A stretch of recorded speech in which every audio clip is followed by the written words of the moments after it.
I now give the floor to the representative of Pakistan, who has also requested to exercise their right to reply. Before I start, I hope the distinguished Indian delegate is present and listening and not running away from the truth like his colleague did in the morning.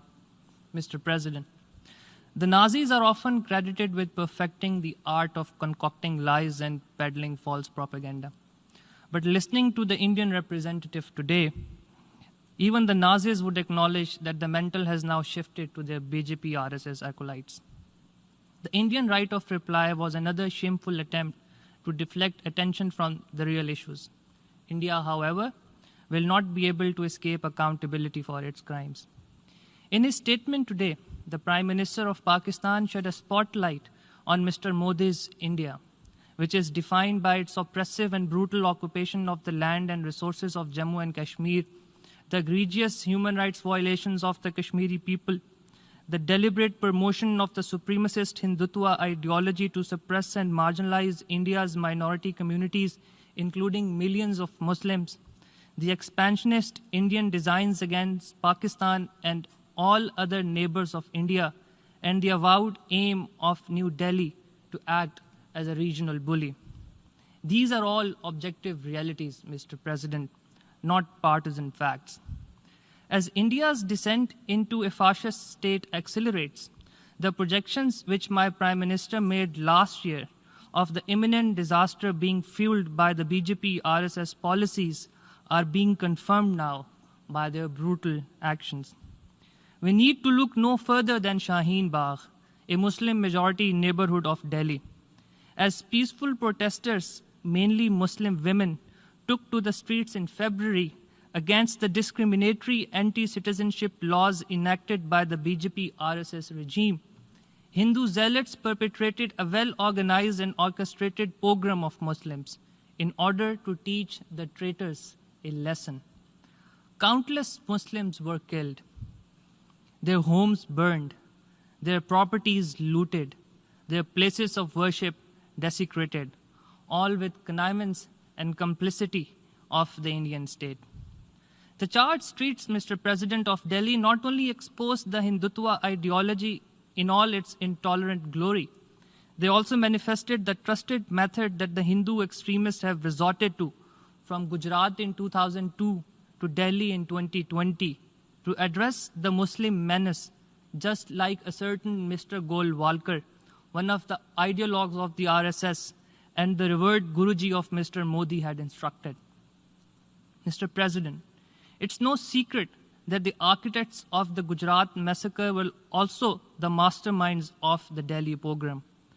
Just like the victims of Gujarat, the victims of Delhi will no doubt search in vain for justice in this new bastion of fascism.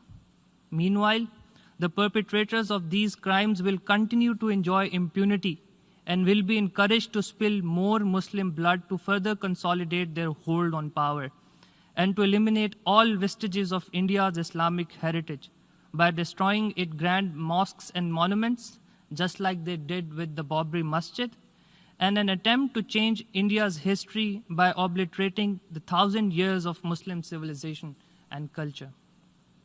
It's a tragedy, Mr. President, that state institutions in India have also become the willing agents of this ominous Hindutva agenda. A former Chief Justice, whose last act before retirement was to hand over the site of the destroyed Babri Mosque to the Hindu extremists to construct a Hindu temple in its place, was immediately rewarded with membership of the Indian Parliament.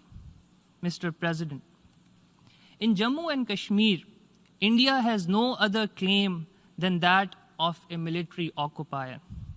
India is compelled to use naked force to impose its occupation on an unwilling and oppressed people. Ask the people of Jammu and Kashmir and they will tell you emphatically, Jammu and Kashmir is not a part of India. It never was and it never will be. The state of Jammu and Kashmir is an internationally recognized disputed territory. As decreed by the Security Council, the final disposition of the state will be made in accordance with the will of the people, expressed through democratic methods of a free and impartial plebiscite under the auspices of the United Nations. The indigenous Kashmiri freedom struggle, Mr. President, seeks to realize the implementation of the resolutions of the Security Council in exercise of their inalienable right to self-determination. The Kashmiris have a legitimate right to resist Indian occupation by all means at their disposal. This just struggle cannot be denigrated or described as terrorism.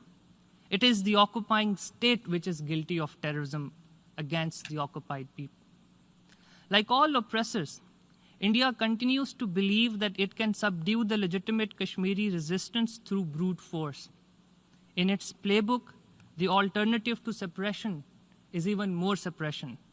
But like all colonial oppressors of the past, India will fail in its strategy of occupation and oppression. Kashmir will be free one day.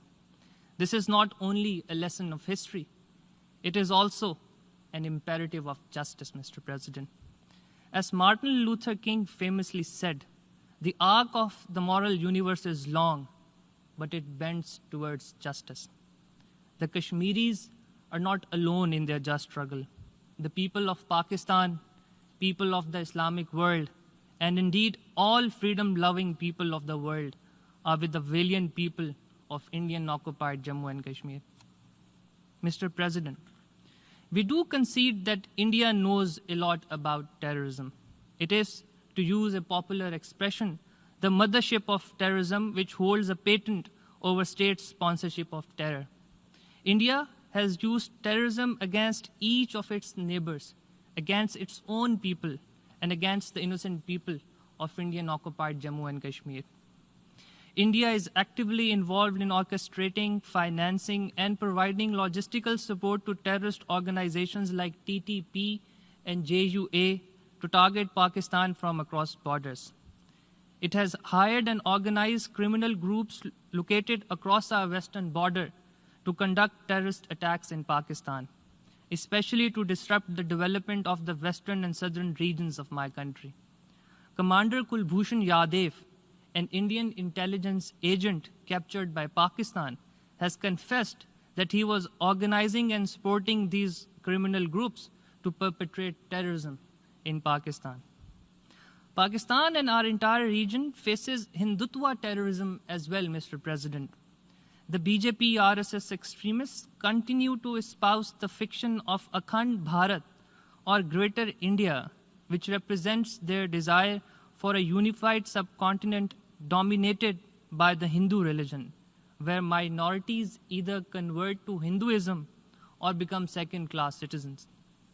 And Mr. President, the Indian government is also responsible for the worst form of state terrorism against the oppressed people of illegally occupied Jammu and Kashmir. Over 100,000 Kashmiris have lost their lives under the brutal Indian occupation spanning over 7 decades.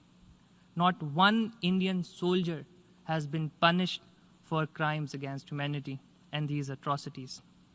Despite India's wishes, the international community can clearly see through the Indian hoax of presenting itself as a victim of terrorism.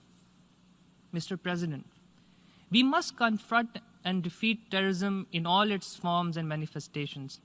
This goal cannot be accomplished without confronting the terrorism of hate and ambition which currently emanates from fascist ideologies, including Hindutva extremists in India. Instead of tilting at windmills, India would be better served to put its own house in order and to strive for regional peace based on equality and mutual respect and a peaceful settlement of disputes. I thank you, Mr. President.